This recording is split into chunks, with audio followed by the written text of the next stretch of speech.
not give a fuck. I hate, a lot of this is going to be a lot of handicap yapping his fucking jaws off. But it's like I was telling on a podcast that I was on back in, the fall, I said, dude, you have to understand something. I could literally make the fucking cure for cancer, dog. Literally the cure for fucking cancer, Nobel Peace Prize, the whole goddamn thing, right?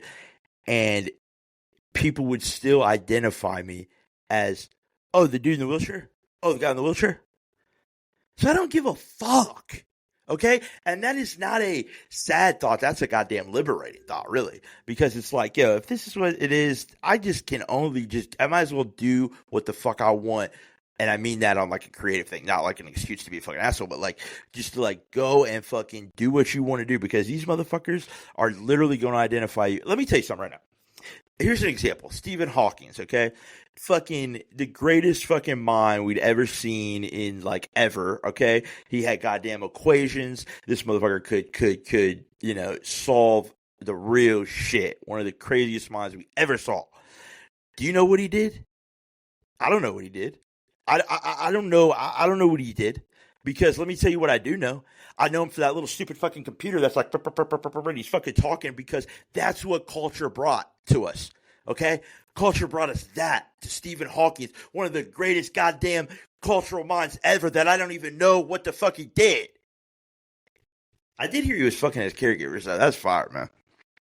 I never fucked no caregiver, man. I had some bad ones though when I was a kid. I got the homie Rob now. Shout out Rob, with 17 years deep, and I ain't having sex with Rob, man. Rob ain't no baddie.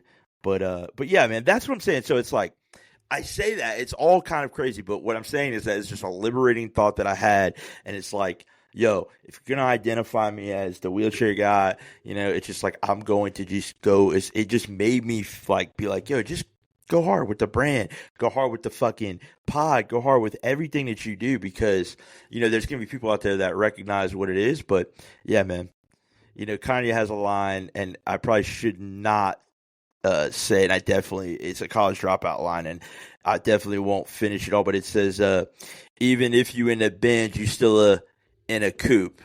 And we'll just say homie for this sake of it. Yeah, that's what it is. I mean, it really fits right here. It's like, even if you in the Benz, you still a broski in a coupe. Is that what he says? I don't even think I got that line right. Yeah, but yeah, shout out to that guy. We're not even gonna go there. But yeah, man. So just do what you do, man. It's a liberating thought. A lot of negative thoughts are liberating, though. You know what I'm saying? But look, man. This is the fucking goddamn Pucks Out Here podcast. You know what I'm saying? Motherfucking episode 01. I appreciate everyone who would even tune into this motherfucker, or ever even, check out anything I do. And just listen to me talk in front of a camera is quite psychopathic behavior, but one that I can't stay away from. So, but, we're here. We're going to do this weekly.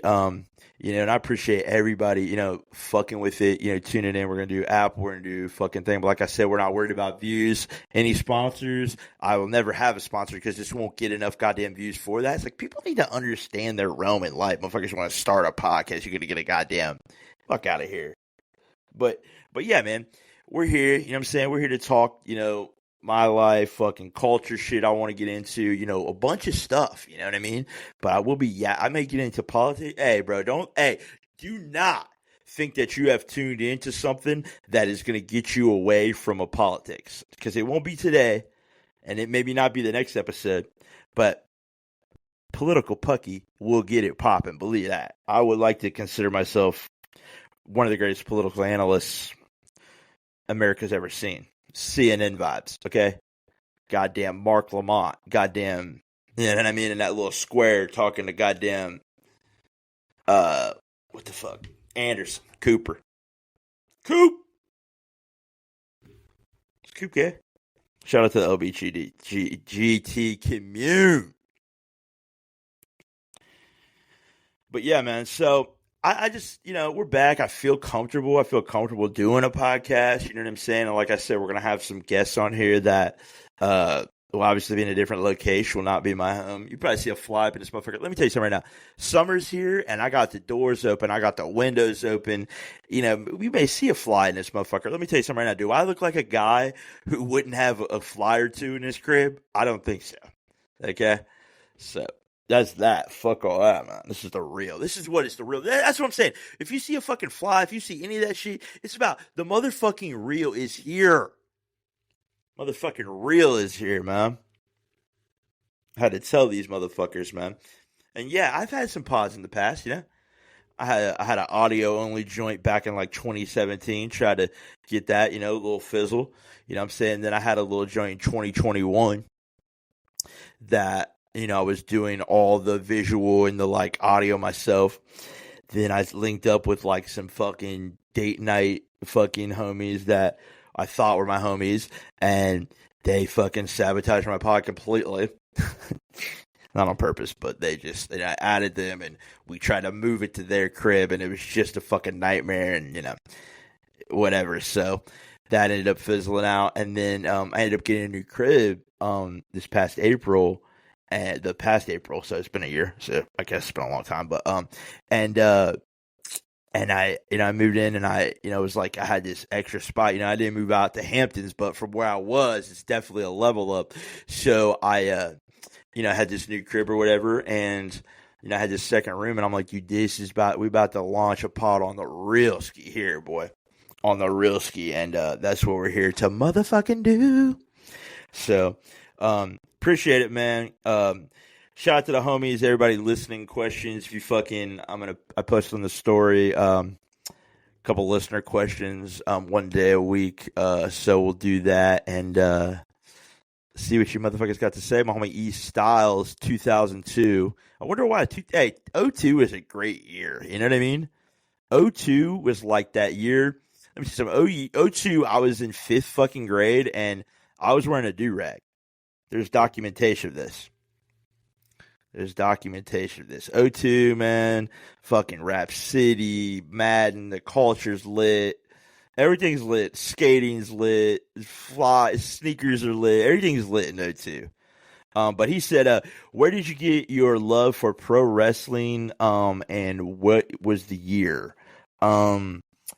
So my love for pro wrestling definitely came from my pops. RIP. I lost my pops when I was 11 years old. But he was a single 90s dad, man. He was a single mustache, tight wash jeans, Z74 Silverado truck. Just what he was, man. I know he was like a goddamn Travis Tritt in this motherfucker. Okay. And, but we you know, would be, you know, it's typical divorced dad shit. You'd be at his crib on the weekends or whatever. And, we would just watch wrestling, and I just have so many great memories of, you know, watching wrestling at his crib. Now, okay, so the answer to that would be, the first question would be the Attitude Era. So I would say we got into wrestling like 97, because I have like super good visuals of like the red and white ropes, and, you know, Bret Hart, and, you know, WrestleMania 13 with, you know, the double turn with Stone Cold and the blood. So I have a lot of core memories of like that first 97 year before the Attitude Era popped, and a lot of videos Pops would have or give me let me watch or whatever, and it was just something that we had, man. It was just such a cool thing, and Pops actually took me. You see the fly right there, you know what I'm saying? Oh man, oh my god, they're about to comments open. Hey, what do you hey comments open. What you got to say? Love that there, right? It's fucking Puck. Hey.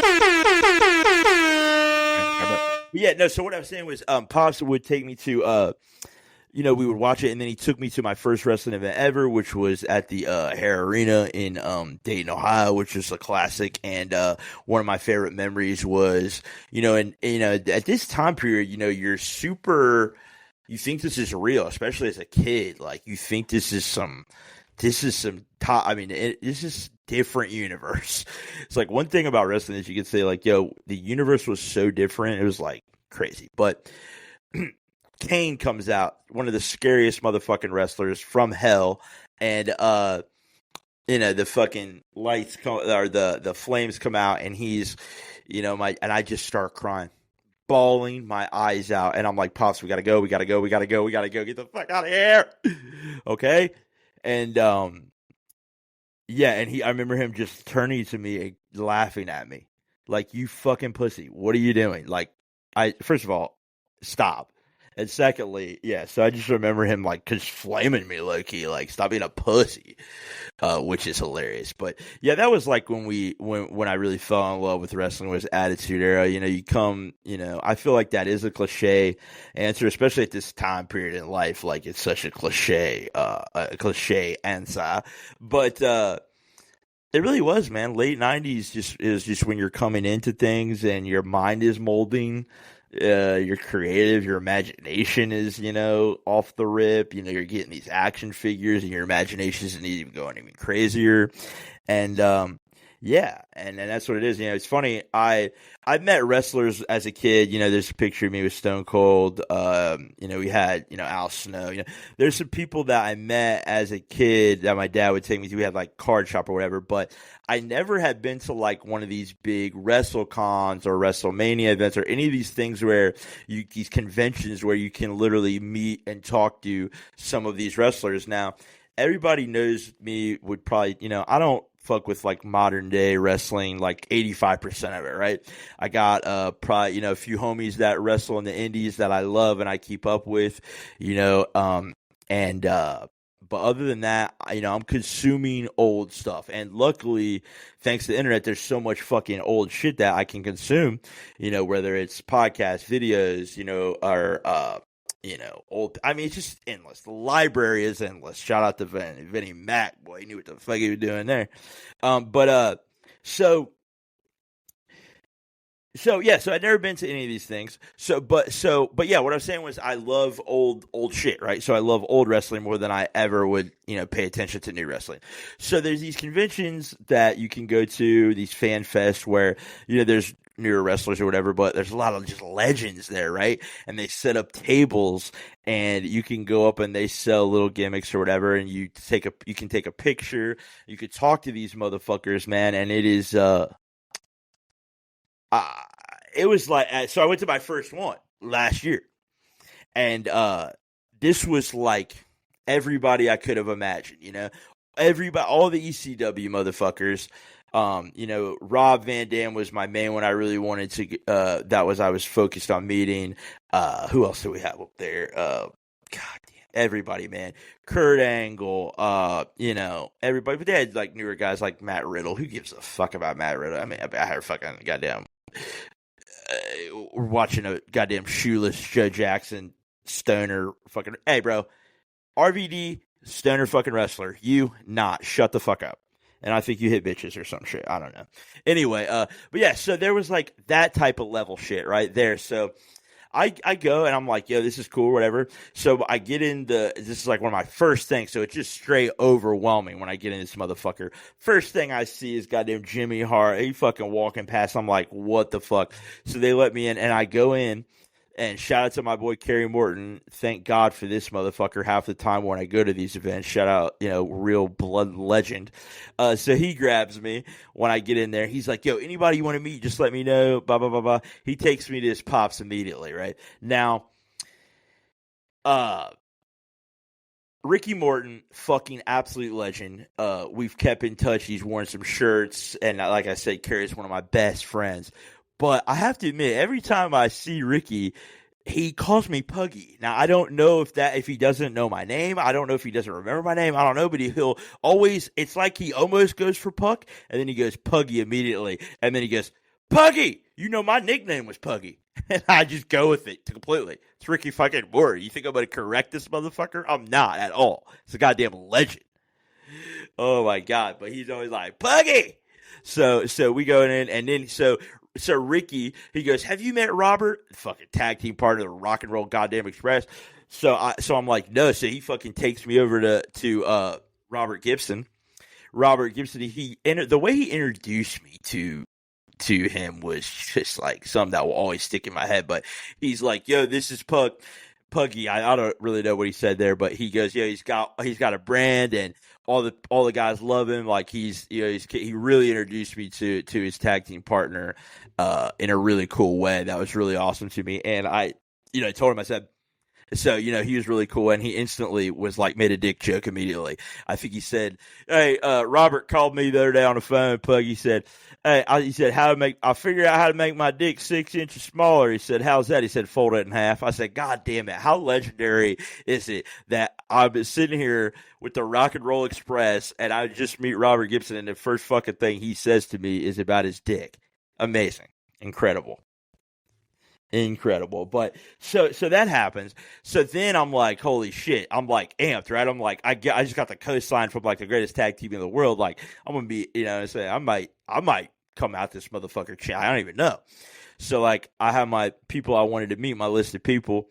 First one up, I saw him there, Honky Tonk Man, goddamn legend. Best Intercontinental Champion of all time. Now, when I met this motherfucker, I'm going to tell you something. You give the people money to, like, take the pic, right? That's what they do. It's an odd. It's odd, but I guess it is what it is. It's cool. So, this motherfucker had, like, a handler there, and I gave him the money. I was like, yo, can I meet him and say what up and take the picture or whatever? So, he's like, yeah, it's whatever, $20, whatever. So, I give him the money. When I tell you Honky Tonk Man would not look me in the fucking eye, would not even look in my direction until he got that goddamn money from that handler and knew. And motherfucker, he turned it on immediately. He said, hey, buddy, let's take this picture. Oh, hey. And then they started fucking with the mic, and he goes, shut that thing up. He goes, and he looks at me, he goes, they fucking with it now. By the time the show comes on, they won't even know how to work, the goddamn son of a bitch. I was like, yeah, so then we take the picture, and it was just like I thought, but it was so funny. I mean, he would not give me I was trying to say, yo, Honky Man, big fan of it. He would not give me the time of fucking day till he saw that money in that motherfucker's hand. But that's how these make money, man. It is what it is. I respect that, man. I respect that. That's a classic wrestling story. Y'all don't have no classic fucking wrestling stories like that. You know what I'm saying?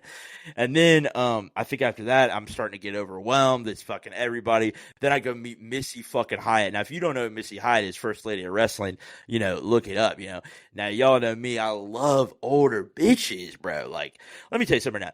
I'm never going to be in a situation where I DM a girl that is younger than me or like an underage girl. I'll never be in that situation ever in my life.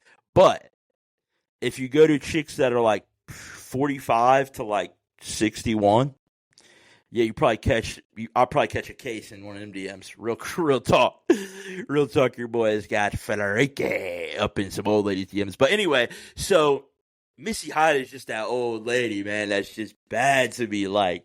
She was bad back in the day or whatever, but like now she's just that like, I say this in the most respectful manner, but like, oh man, she even says, but like that tan, leathered out skin, boy, big ass fake titties. I don't know if they're fake or real. I don't love to either war. And I'm like, yo, this is crazy. So I go up to meet her. I'm fucking nervous as shit. So I'm like, yo, what's up? Can I get a picture? She's like, she looks at me. She goes, well, do you want me to get sexy? Chat.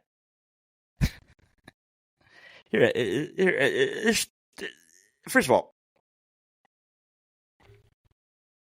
do you want me to get sexy? Bruh. So, instantly, moves the fucking blouse over, fucking gets the skin out, more skin, fucking gets on the chair, and fucking we take a fire pig. Mad people are watching. I was like, yo, this is probably like what, like an orgy kind of, like not totally, but like it kind of had that vibe to it where it's like, yo, I'm horny and like mad people are watching right now. You know what I'm saying? Like mad people are looking at me and I'm horny. This is a crazy experience. But yeah, so we take the pic, whatever. And I'm like bricked up. Now I just like want to go home. I'm like, oh my God, I'm fucking horny now. What the fuck? So now I got Rock and Roll Express co-signing me. Fucking, greatest intercontinental champion of all time. Honky Tonk Man fucking being a dickhead to me, but being hilarious, being himself. Now I got Missy Hyatt fucking putting that thing on me, bruh. The fuck? So now I think my next up I was meeting RVD. Oh no, and that has some ECW boys, but either way, it's just like whatever. So I met RVD that day, I met Kurt Angle that day, and it was just a great like experience. But that should be overwhelming, like because it's like they just stack so many goddamn legends into one fucking place. It's like I want to meet all these motherfuckers, man. Are you kidding me? The fuck are we doing? I want to meet all these motherfuckers, but. Yeah, that was that's like just what I spent my whole, and then like I went to a joint. This was like way crazier because it was just meeting Kevin Nash only, right?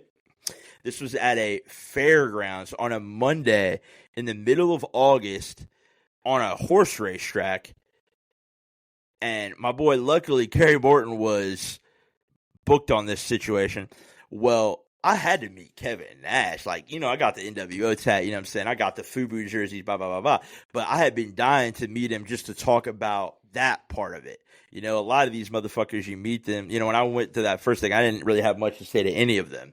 I was just so like, I'm so starstruck vibe, right? But like, I was so like zoomed in when I met Kevin Nash, right? So he comes out. And I got the FUBU jersey on where he's with the Mika and he's got the big tits or whatever.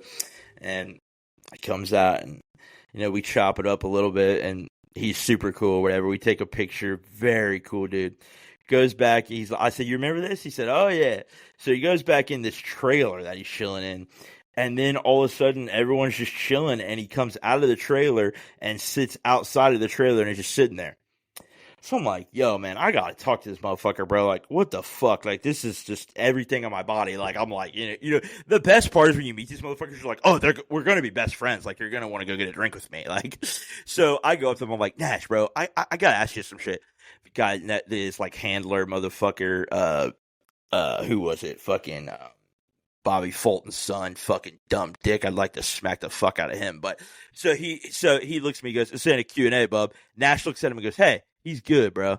So I'm like, oh shit, my bad. So I'm like, Nash, I said, so I'm like, this was so crazy. I wish I'd have this on like camera. So we're talking and I'm like, yo, like when you were wearing this FUBU and this like all this like, FUBU and these Jordans and that I said, well, you were wearing the FUBU and then other guys, were wearing it that started wearing it because you would see WCW Nitros, like everybody's wearing it. When other guys were wearing it, what were you like? Did they know what was up? And he instantly knew what I meant. And he was like, oh no. And he engaged immediately and was like, oh no, they didn't know what was up. I was the one that was like, and he told me the story and he's like, I was going to this black mall in Atlanta. He didn't give a fuck, right? And he's like, because they had these Jordans in my size. So I would go there and I would just see these FUBU jerseys and I was like, yes, I started rocking them and shit. And so then that led us on to like just other brands. And he brought up Ed Hardy. And first of all, I'm sitting here and I'm going, how the fuck am I talking brands with Kevin Nash? This is like, if I curated a better moment, I couldn't have. So I'm sitting there with Nash and he brings up Ed Hardy and he goes, yeah, you remember Ed Hardy? He goes, my TNA days, I used to rock the fuck out of that. He goes, now I just cut him up and wear him to the gym. I said, yeah. I said, Von Dutch was another one. So then we start talking about the documentary of Von Dutch. Then we go into sneakers. And he's telling me about Jordans. And he's telling me about the Kevin Garnett's, how he remembers getting the OG KGs. And I said the blue gray. And as soon as I said that, he said, yep, the blue gradient. He knew what the fuck was going on, man. And it was just like I said, I couldn't have made a better moment. Here I'm talking to one of my favorite. I'm about to cry talking about it.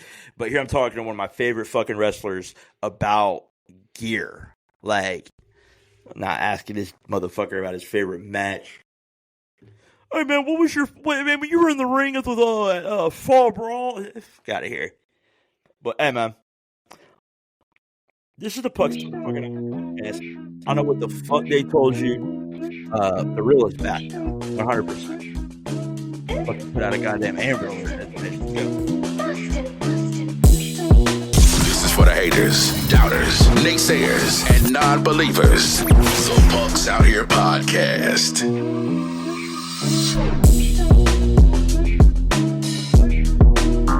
Here's a good one. My boy, Baltimore County forever. Shout out Baltimore. You see I got the motherfucking Maryland Terps like I'm goddamn Steve Blake, one of the greatest white basketball players of all time. But he said, thoughts on Travis Scott's involvement in storyline, is regarding to wrestling. I really don't know where to begin here because it's so much deeper. I mean, the situation is so much deeper than just Travis Scott and wrestling, bro. I was like, I hate to even go here, but it's like, okay, so let's rewind the time to, I'll say 2014, right? I get this mixtape Al Faro, which is probably came out maybe 13, but maybe it was 14. I'm not sure. But that's when I started to hear some Travis Scott records, and I was like, "What the fuck is this? This is crazy. This sounds like some shit I had never heard." Uh, it was just a new sound, a new, total refreshing sound that was like the dude was fly. You know what I'm saying? Me, especially like at a younger age, like all my rappers had to be fly, man. We always had like a hype beast, not in the way they say it now. Back in the day, but it's like we always had the Kid Cudis or the Wale's or you know what I'm saying? But Travis Scott kind of became that guy.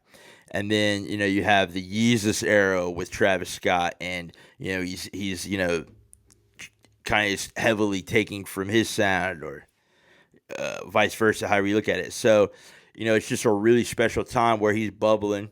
Then you fast forward 2015, days before rodeo. I go see this motherfucker. I'm not even kidding you. I go see this motherfucker open up for a group called The Neighborhood. I don't know, some fucking white people shit. What the fuck do I know? And he was trying to do, I don't know what he's trying to do, but this was during that time. Don't even think that Days Before Rodeo had dropped yet.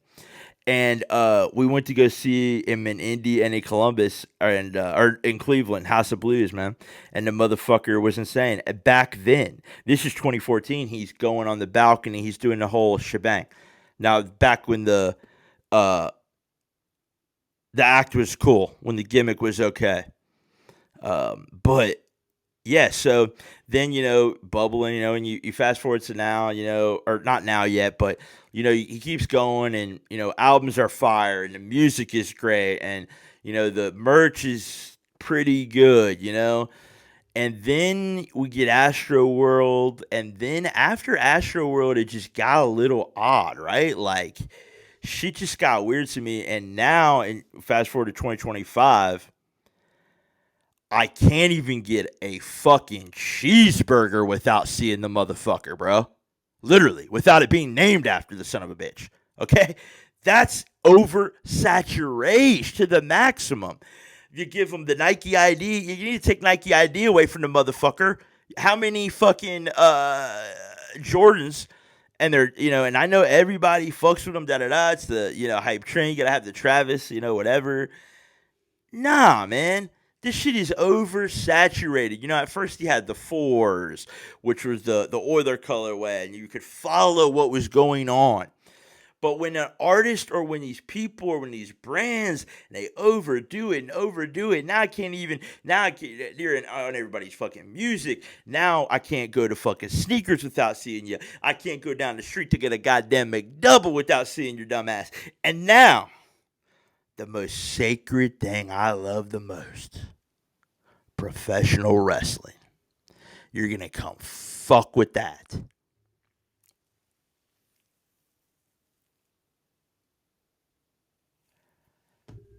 I don't know, man. Unbelievable. But yeah, I don't know, man. It's just, it goes back to a thing where it's like, maybe it's the internet, maybe it's not. Maybe there's like no pullback mystique for any type of artist. But like when I grew up, like, man, an artist knew how to pull back, pause. You know what I'm saying? Like, you can flood the streets, but god damn, have some type of, when I see too much of something, I don't fuck with it. That's why I don't fuck with current sneaker releases, because the algo fucking puts me in this thing where it's like everybody's like, oh, same fucking shoe. How many times am I going to see the goddamn Brick fucking 4 with the Nigel Sylvester BMX racing? Shout out Peep Game. That's the only fucking BMX shit I know. Dave Mira. But Yeah, man. Travis Scott is just to this point, dude. It pisses me off. Like, look, I'll answer your question with a story about his involvement. That after that, it's like his involvement in the storylines. They make no sense. They make no sense. WWE is headed down a dark path, bro. A dark path. People are excited that they're selling out the arenas. I just went to fucking Royal Rumble that is 70,000 in Lucas Oil, shitty stadium by the way. We'll talk about that, but they're headed down a dark path because I saw Kenny Omega say we're gonna have Logan Paul versus Mr. Beast WrestleMania main event type shit. I mean, and it's really, how can you look at it and not see it's not going down that path? It is a complete metric based thing at this point. Both companies, really. But if you have any numbers on social media, if you're going viral at all, if you're any type of celebrity, come on, you get in the ring with it now. There was times where, they would bring, celebs in and, they have the celeb wing of the Hall of Fame, whatever, but yeah. We're just done with Travis Scott, man. And nobody else is, though. I guess I'm the only one. Because he put out the little merch shit, and this man, yeah, they're gonna say so much shit about the little Matt Fly. But yeah, like he put out merch, everybody loved it, everybody copped it, so it is what it is. Shout out to Travis. It's lit. Oh man. Speaking of fucking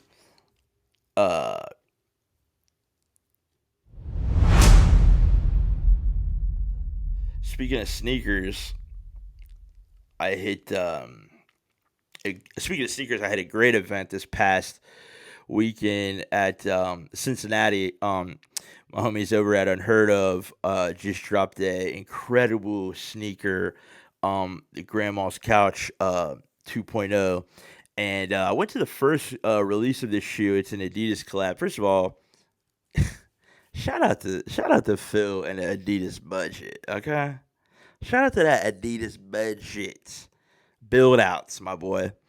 Love it though, man. But yeah, so like I got invited to the first release of this shoe, which was the 1.0, which was a collab that they had, which was a grandma couch, and the whole theme, was her couch, and he's paying homage to his grandma and how much she meant to him, and that collab off rip, I think everybody in the world related to that. But secondly, I think, personally, I know I did. I know, my grandma's such an important person to me. And, I just resonated so much with that. But I also appreciated the fact that, here's this dude, with the brand deal of Adidas. And he's got all these things that he could do with it. And he chooses to pay homage to his grandma. And at this point, she was alive to see this. Unfortunately, she has passed since when he did the 2.0. And we went to the party. It was a great party. Shout out to fucking everybody. Yo, I'm not even trying to be like one of those egotistical fucks. I'm really like a sad fuck, right? Like I'm a sad but rude man.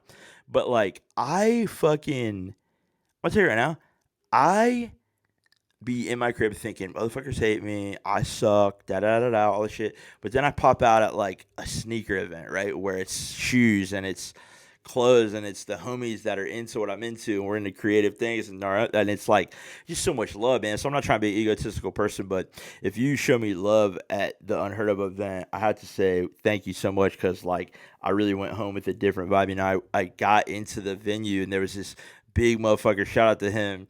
This is the GM of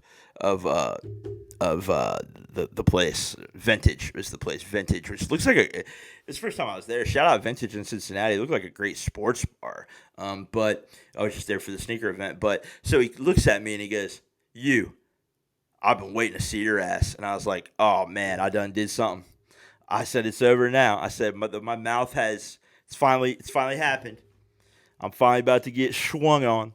But he was big too. He looks at me and goes, I fucking love your brand. I fucking love your shit. But you don't have nothing for the big boys. I said, bro, I'm fat as fuck too. So that's even more fucked up, right? It's like, Denial, maybe much. No, but so that and I said, wow, but that was just such a crazy interaction. That was such an amazing interaction. I, shook his hand and he said, I'm the GM here, and I said, well, thank you so much. That means a lot to me. I said, we'll get you something, and we will definitely get him something. I'm not sure bro's name, but he's definitely got a big boy Pat coming to him. Believe that, because but she just hits different, man. I mean, I'm not a creative that thinks I do anything that touches people. I really am not. I'm not a guy who thinks his brand reaches people. I'm in here thinking nobody listens, nobody watches. Even if they were, that's what I'd rather, have it all day long. But when you see there's some people out there that fuck with you, it's cool. It's a cool feeling. It's a cool feeling. You know what I'm saying? Or you can get the dirty white Air Force Ones. I don't know. I don't know what people. I don't know what people think. Like, what do people think? Like, sneakers are gonna come to? Like this is like. So, I use this as an example, like on some like Trump shit, but it's like I fucking hate Trump, right? But it's like, dude, this dude is what America deserves. You look at him, you look at America, you look at what America represents. He is what America deserves, bro. In the bad way. Like, this is just what they get. He's the poster child for this madness, chaos. And it's a lot like this. It's like, it's going to come to this. It's going to come to meme shoes. We're literally memeing internet shoes. And, how big, to go off about something like this at this point with sneakers is so fun, because sneakers is trash. That's why events like unheard of, these Adidas parties. It's like those are so important and mean so much because they're not trash. They're fucking real motherfuckers that care about the shit. You know what I mean? And not going to stop or whatever, But sneakers is cooked. The sneaker culture? Are you fucking kidding me? Get what you like and get the fuck out of here. Everything's in shrink wrap. Everything is the fucking one motherfucker from Columbus. What you got for me today, dog? And he's either going to pull out some burgers that are fake and then give the dude like $1,000. He's like homeless. Or he's going to do this. I don't know, man. Look, I said something on Instagram. I said, look, you're not going to get no white boys made like me no more. Or like, made like Jason Kidd or you know what I mean? You're not going to get any white boys like us anymore. Paul Wall. You know what I mean? The best thing you got now is motherfucking with the Rollies and the Teslas behind a counter selling motherfucking sneakers, bro. And that's a lot of people. My boy said, I saw you was talking about. I said, no, that's what sneaker culture is. It's a poster child for what sneaker culture is. 2J kicks the whole nine. You know what I'm saying? It's like unbelievable, bro. But yeah, man. So. Shout out to, I just had to add the negative, man. But shout out to Phil, shout out to Unheard Of, shout out to everybody that's into fucking sneakers. Incredible, incredible shit. For real. Oh, man, Tyshawn, don't have really a take on this one. What could be my take on this? Because if I don't support the skater, they're going to be like, dude, you fat fucker, you don't fucking know shit about skating, you poser. But, So Tyshawn Jones suing Supreme for $26 million, blackballing the whole nine, blah blah blah blah blah. And a lot of people are like, whatever. So dude's deal, he was getting $1 million a year from this brand. Okay.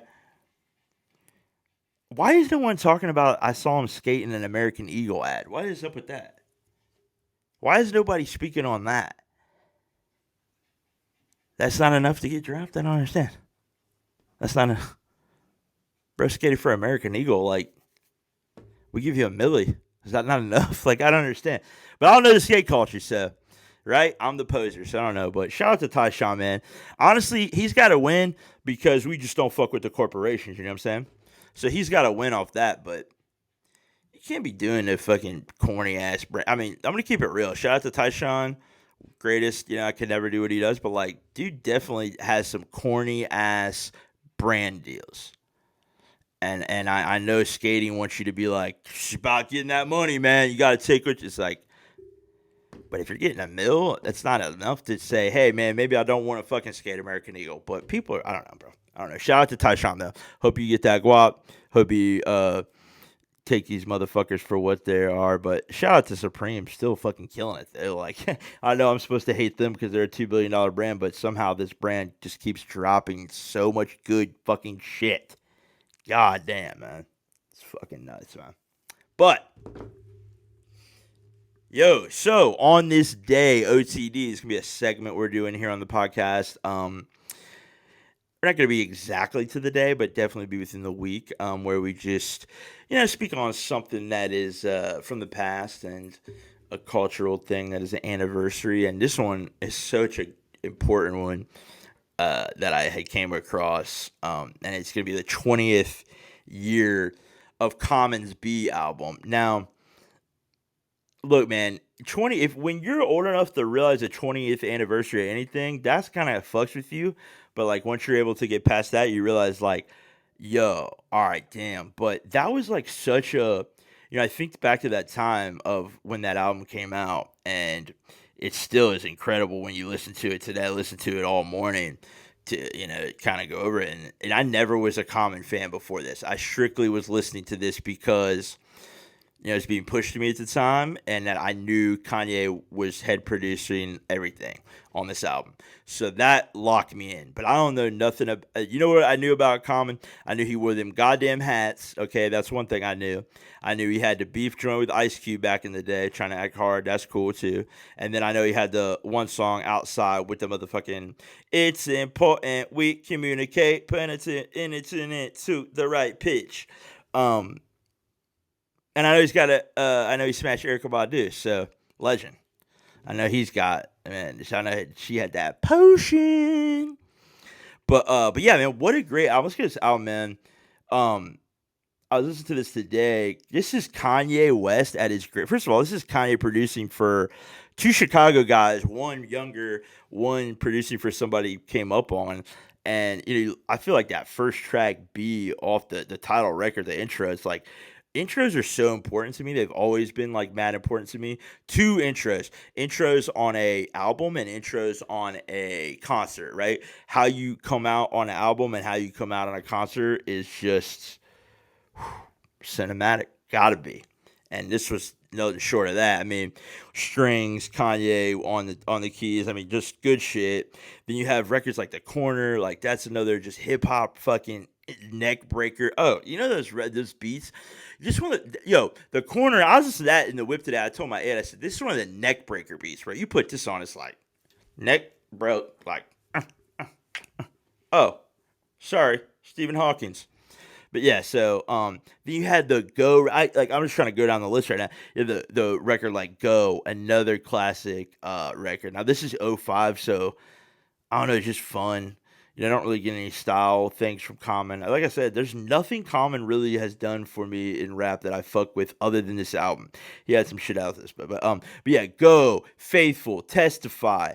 Then you had The Food live on Dave Chappelle. Fuck Dave Chappelle. We'll talk about that at a different time. But I don't understand why they never did. But then you have a record that really stands out to me that ends the shit, and What They Say, and it was Kanye and John Legend, and Ye's verse in this is like so crazy, but it's so scary, man.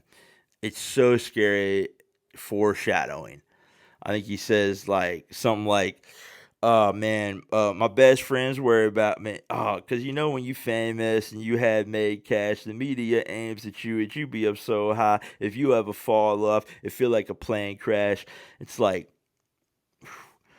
yeah. And then I think he said something like, "But this verse so crazy, I'm just gonna check myself in again." Like dark, dark. But yeah. But yeah, Common, bro. And Common was rapping different on this album too, for real. He was rapping different. But yeah, I think Ye just blessed this motherfucker. Jesus Christ. January 1st it's dropped.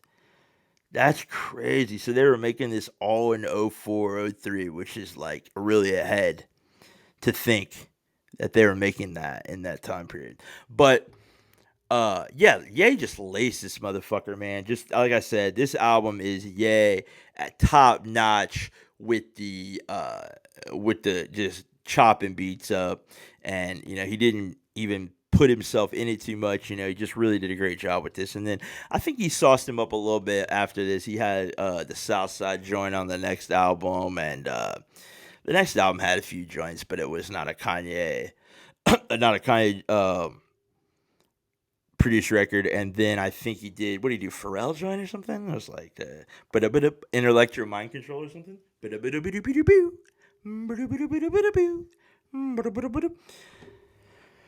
There's some misses out there from your goats, man. That's for sure, man. But hey, man, put the fucking Amber Alert on, man. It's the fucking Pucks Out Here podcast. We're fucking here. Okay, we appreciate everybody rocking with the motherfucking boy. You know what I'm saying?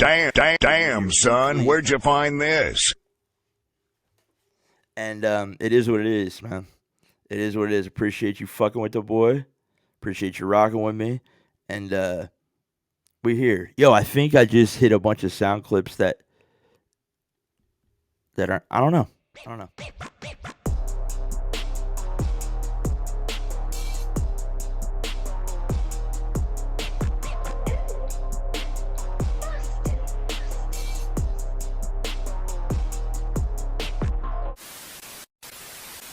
Dude, I swear, there is this guy out of Dayton, Ohio. He goes by the name Puck.